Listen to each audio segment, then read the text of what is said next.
मान लीजिए कि आपकी गाड़ी की चाबी गुम जाए तो आप क्या करोगे? ऑब्वियसली चाबी वाले के यहाँ चक्कर काटोगे। अब ये तो थी आम आदमी की बात, अब हम करते हैं खास आदमी की बात। एक बार मुकेश अंबानी अपने एंटीलिया घर से ऑफिस जाना चाहते थे और वो भी अपनी फेवरेट मर्सिडीज कार में।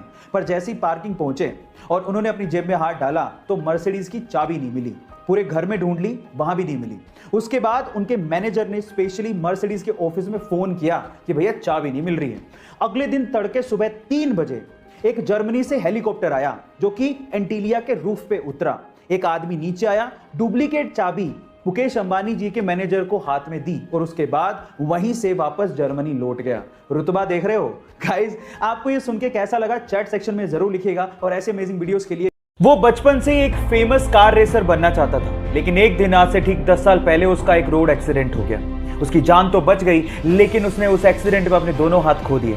लेकिन फिर भी उस बंदे ने अपने पैशन को नहीं छोड़ा और उसने सोचा कि वो अपने पैरों से कार को चलाना सीखेगा। उसने अपनी कार को मॉडिफाई किया और अपने पैरों से कार को चलाने की घंटों और दिनों तक प्रैक्टिस करता रहा और एक दिन वो उसमें कामयाब हो गया। और उसके बाद उसने पोलैंड के कार रेसिंग कंपटीशन में पार्टिसिपेट किया और उस रेस को जीत के उसने सबको हैरान कर दिया।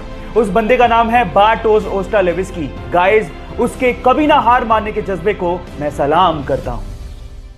हे गाइस, एंशिएंट टाइम में यानी पुराने जमाने में हमारे इंटेलेक्चुअल्स को लगता था कि मैथ्स में एक ऐसा कोई सिंबल होना चाहिए विच रिप्रेजेंट्स नथिंग, यानी नथिंग को रिप्रेजेंट करने के लिए भी तो कोई सिंबल होना चाहिए।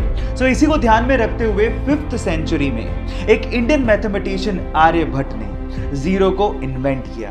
And let me tell you guys, zero का जो सिंबल दिया गया था वो हमारे पुराने मंदिरों, स्पेशली ग्वालियर के मंदिरों के दीवारों पे खुदा हुआ आप लोगों को दिख सकता है। सो गाइस, अगर आप ये सोचते हैं कि जीरो की इन्वेंशन कोई बड़ी इन्वेंशन नहीं है तो मैं आपको आपकी जानकारी के लिए बता देता हूं, अगर जीरो इन्वेंट नहीं हुआ होता ना तो बाइनरी लैंग्वेज नहीं आती, और बाइनरी लैंग्वेज नहीं आती तो एक कंप्यूटर लैपटॉप कुछ नहीं होते।